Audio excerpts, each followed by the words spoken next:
আন্তর্জাতিক অপরাধ ট্রাইব্যুনাল 1-এ আজকে 3টি মামলার ফরমাল চার্জ দাখিল হয়েছে।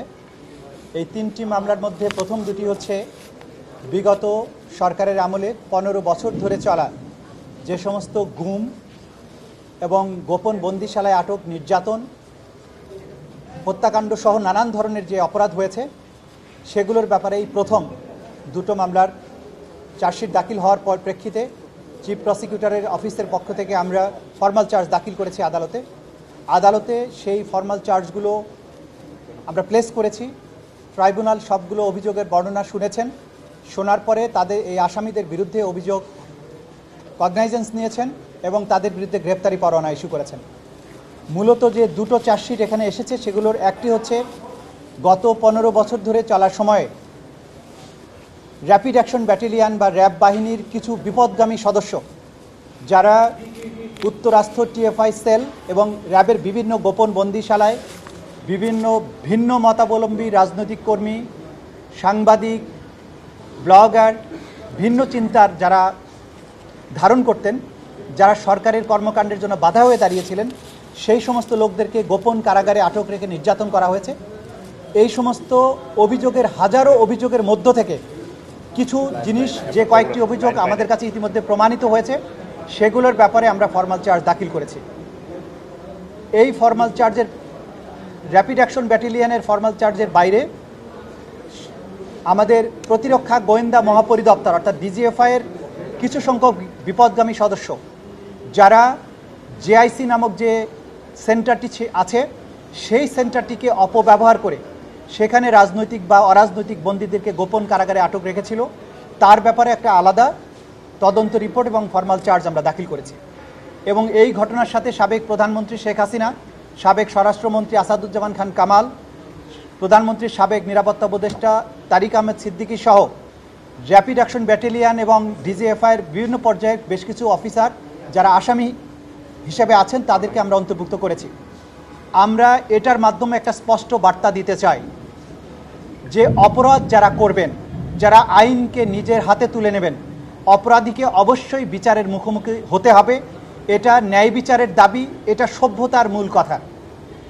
অপরাধীর বিচার করার সময় কখনোই দেখা হয় না অপরাধী কত উঁচু স্তরের, কত ক্ষমতাশালী, অথবা অপরাধী কোন ব্যক্তি। আমরা যেমন এখানে আসামি করেছি সাবেক প্রধানমন্ত্রীকে, সাবেক আইজিপিকে, স্বরাষ্ট্রমন্ত্রীকে, ক্যাবিনেটের সদস্যদেরকে, তেমনি বিভিন্ন বাহিনীতে যারা দায়িত্ব পালন করতে গিয়ে জনগণের আস্থা, জনগণের বেতন নিয়ে ইউনিফর্ম পরে রাষ্ট্র, সংবিধান এবং আইনের বিরুদ্ধে অবস্থান গ্রহণ করেছিলেন, অপরাধ করেছিলেন, তাদের এই অপরাধের দায় কেবলমাত্র এই ব্যক্তিদেরই। তাদের অপরাধের দায় রাষ্ট্র, সমাজ, প্রতিষ্ঠান, তাদের অর্গানাইজেশন বহন করবে না। বিশ্বমানের থার্মিক্স রড, সালাম স্টিল থার্মিক্স, দেশের একমাত্র থার্মিক্স রড। আজকে যারা আসামি শ্রেণীভুক্ত হয়েছেন, আমরা স্পষ্ট মেসেজ দিতে চাই, তারা যে বাহিনীর সদস্যই হন না কেন, সেই বাহিনীগুলো কোনো অবস্থাতেই আসামি নয়। আসামি হচ্ছেন এই ব্যক্তিরা। এই ব্যক্তিরা আইনের অনুসরণ না করে নিজেরা আইনকে হাতে তুলে নিয়েছিলেন এবং বাংলাদেশটাকে একটা বদ্ধভূমিতে পরিণত করেছিলেন, বাংলাদেশটাকে একটা আতঙ্কের জনপদে পরিণত করেছিলেন। টিএফআই সেলের বর্বরতার বর্ণনা আমরা এখানে তুলে এনেছি।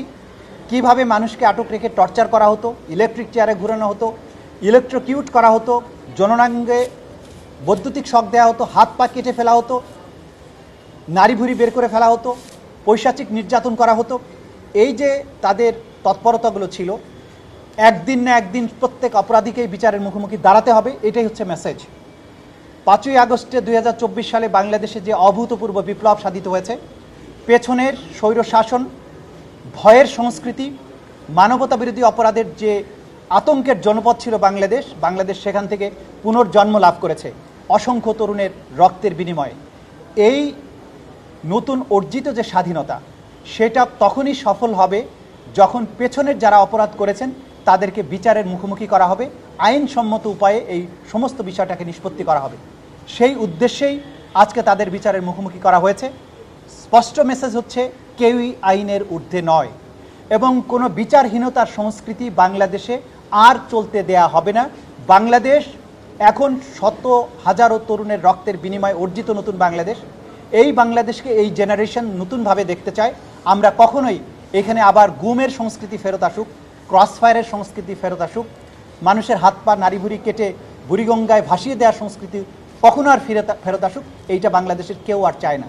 সে কারণেই আজকের এই ন্যায় বিচার নিশ্চিত করার জন্য আমাদের এই প্রচেষ্টা। ইনশাল্লাহ এই যে প্রসিডিংস শুরু হলো, আইনসম্মত উপায়ে দ্রুততম সময়ের মধ্যে এটা নিষ্পত্তি করার চেষ্টা করা হবে। এর বাইরে জুলাই আগস্টে, বিশেষ করে 19শে জুলাই এবং 18ই জুলাই রামপুর এলাকায় বিশেষভাবে মারণাস্ত্র দিয়ে যে গণহত্যা চালানো হয়েছিল, বিজিবির কয়েকজন অফিসারের সাথে সম্পৃক্ত ছিলেন, বিশেষ করে 2জন অফিসার, তাদের বিরুদ্ধে ফরমাল চার্জ দাখিল হয়েছে এবং তাদের বিরুদ্ধে অপরাধ আমলে গ্রহণ করা হয়েছে এবং তাদের বিরুদ্ধে গ্রেপ্তারি পরোয়ানা জারি করা হয়েছে। যারা আজকে ফরমাল চার্জ দাখিল হওয়া মাত্রই, আপনারা জানেন সংশোধিত আইন অনুযায়ী কোনো ব্যক্তি প্রজাতন্ত্রের কোনো চাকুরিতে থাকতে পারবেন না। সুতরাং ফরমাল চার্জ দাখিল হওয়া মাত্রই এই মুহূর্ত থেকে যারা সার্ভিসে আছেন তারা আর সার্ভিসে আছেন বলে গণ্য হবেন না।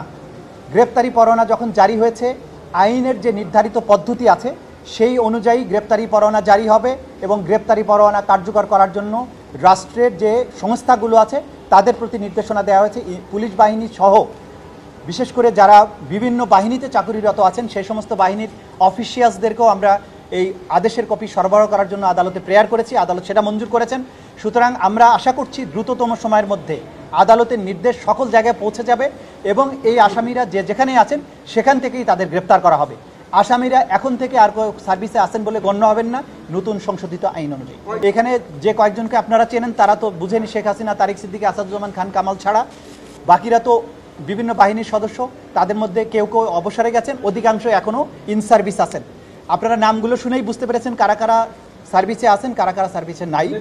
তো সুতরাং সেই অনুযায়ী যারা যেখানে থাকুক, কে সার্ভিসে আছে কি নেই সেইটা আসলে আমাদের বিবেচ্য বিষয় নয়। আমরা দেখছি অপরাধকে। অপরাধ যদি প্রধানমন্ত্রী করে সেটা অপরাধ, অপরাধ যদি কোনো বাহিনীর দায়িত্বে থাকা ব্যক্তি করে তাহলেও অপরাধ, সিভিলিয়ান যদি করে তাহলেও অপরাধ। সুতরাং আমরা অপরাধকে খুঁজছি, কোনো সংস্থা, কোনো অন্য কাউকে নয়।